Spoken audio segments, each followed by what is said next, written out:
তৎকাৰ আগমন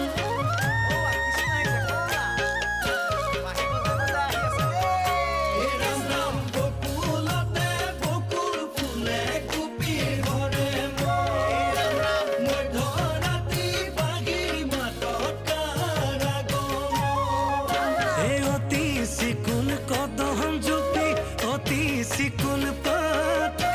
কৃষ্ণ কানাই বাহিৰ সুৰে ৰাধাক লগাই